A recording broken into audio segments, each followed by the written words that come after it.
prophète alayhi salatu wassalam, hadith de سالم عن ابن عمر رضي الله عنه قال قام النبي عليه الصلاة والسلام في الناس فأثنى على الله ما هو أهله ثم ذكر الدجال. Le prophète s'est présenté à nous, il a fait les éloges d'Allah Azza wa Jal, et ensuite il s'est mis à nous raconter l'histoire de Dajjal. Et le prophète a dit le prophète a dit que je vous mets en garde contre cet homme. وَمَا مِن نَبِيٍّ إِلَّا وَقَدْ أَنذَرَهُ قَوْمًا. Et il n'y a pas un prophète qui est venu avant moi sans qu'il n'ait mis sa communauté en garde contre les fitnas de Dajjal. لَقَدْ أَنذَرَهُ نُوحٌ قَوْمَهُ. Nuh alayhi salam a mis en garde son peuple. Et pourquoi le prophète alayhi salam cite l'exemple de Nuh?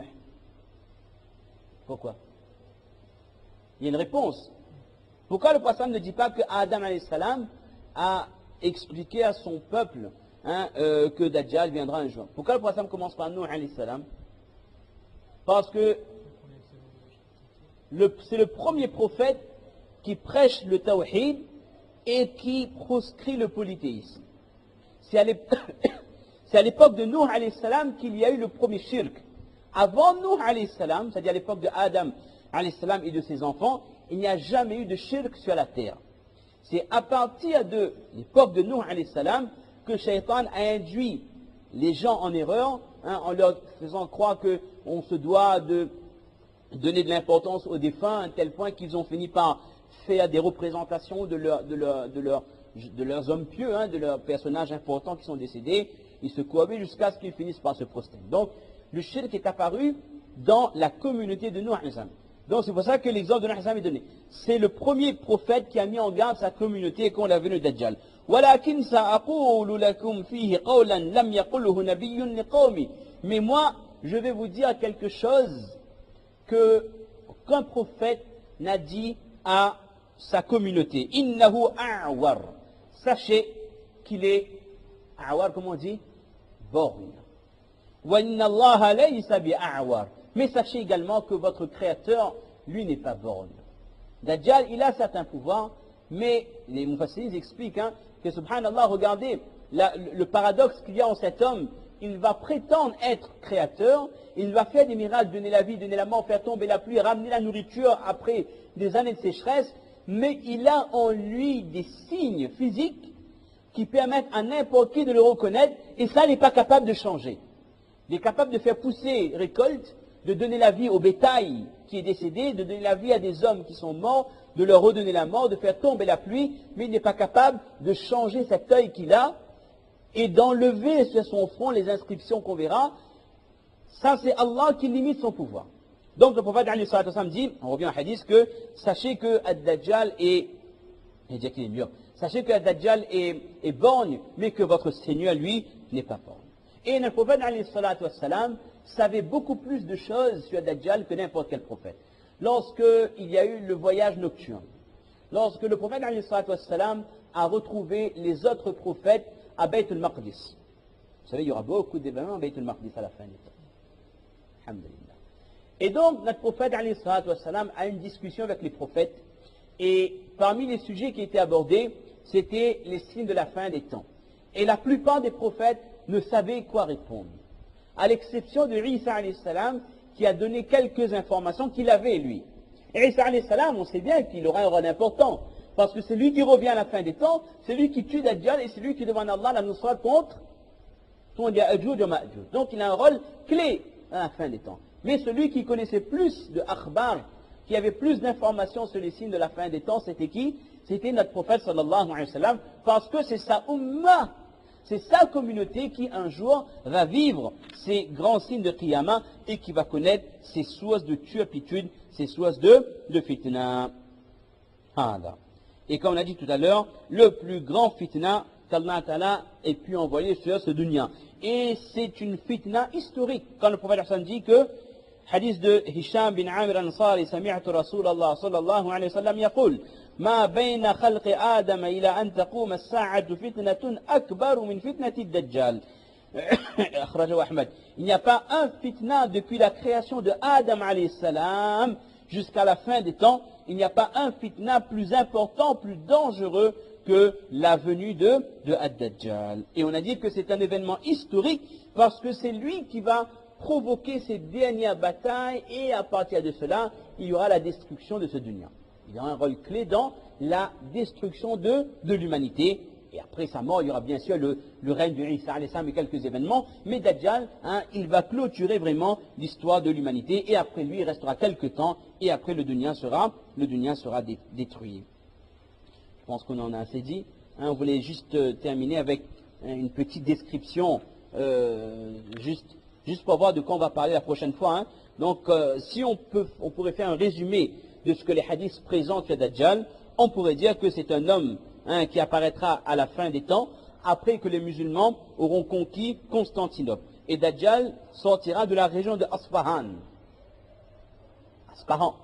Quand on faisait le Hajj, vous voyez, parfois il y a des gens, vous voyez, ceux qui écrivent le nom de leur ville sur leur vêtement, Asfahan, un jour, portez attention. Il viendra de cette région et il y aura une catégorie de personnes particulières qui va suivre Dajjal. Et au début, Dajjal apparaîtra comme étant un roi. C'est pas dès que quand il arrive, il dit que je suis Dajjal, je suis votre Dieu. Non. Au début, il sera considéré comme un malik, comme un roi. Et quelque temps après, il prétendra être un envoyé de Dieu, un émissaire de Dieu. Et quelque temps après, et quelque temps après, il commencera à dire que c'est lui Dieu, c'est lui le Créateur. Et Dajjal, alayhi la'natullah, aura également, parmi les facultés qu'Allah lui accordera, il pourra se déplacer, mais dans le monde entier. Il n'y a pas un endroit de ce dunya, que ce soit un continent, que ce soit un pays, que ce soit un village, on pourrait dire une île également, il n'y a pas une région où Dajjal ne foulera pas de ses pieds, de ses sales pieds, on pourrait dire. Il n'y a pas une région du monde où Dajjal donc n'ira pas, à l'exception de Haramain, à l'exception de Makkah et Medina, car auprès de ces villes, Allah Azza wa Jal a posté des malaïkas avec des sabres qui attendent Dajjal et ils l'empêchent de s'approcher de Medina. Ça, c'est des choses, des détails, des choses, des points qu'on verra par la suite. Mais là, on brasse un petit peu, Inch'Allah, on brasse un petit peu largement. Et Dajjal restera 40 jours sur ce dunya. Mais ce ne seront pas des jours composés de 24 heures. Yawmun Kasana, le premier jour sera comme une année. Et on verra en temps voulu, Inch'Allah, est-ce que c'est au sens propre ou au sens figuré? Est-ce que c'est comme on avait vu dans les petits signes de Qiyamah, quand qu'il n'y a plus de baraka, le temps passe vite, c'est au sens figuré, ou alors c'est réellement une année sans lever et coucher du soleil? On essaiera de voir les explications des savants là-dessus, et également ce que les scientifiques disent qu'il est possible qu'à une époque, il y aura une époque peut-être que, vous savez, avec tout ce qui dit sur l'inversement des pôles, etc., que peut-être même à une époque, il n'y aura plus de lever et de coucher du soleil. Ça peut correspondre à ça. Wa yawmun ka shahr, le deuxième jour sera comme un mois. Wa yawmun ka jum'a, le troisième jour sera comme une semaine. Ne pas se tromper, jum'a, ça ne veut pas dire vendredi. Dans la langue arabe, jum'a veut également dire une semaine. Wa sa'iru ayyamihi ka ayyamin nas, et le reste des jours seront des jours normaux. Ce qui nous ramène à une année, 2 mois et 15 jours. Et Allah Ta'ala lui accordera beaucoup de pouvoir, ça aussi on verra, jusqu'à ce qu'Allah Ta'ala envoie Isa alayhi salam. Et Isa alayhi salam tuera de ses propres mains Dajjal avec une lance à un moment précis, à un endroit précis, à un jour précis, à une heure de la matinée précise.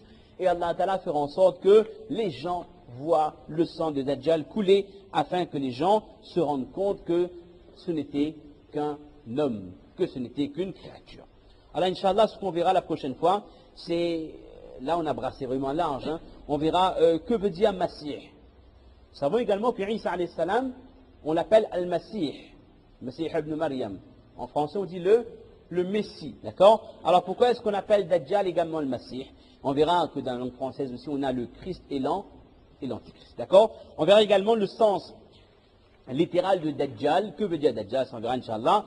Parmi les points qu'on doit aborder, la description physique, ça c'est un point important, la description précise, physique donc, de Ad-Dajjal, et également, surtout ses yeux, c'est ce qui est apparent, et également ce qui est écrit sur son front, de quelle manière, et comment est-ce qu'on pourra voir ce qui est écrit sur son front.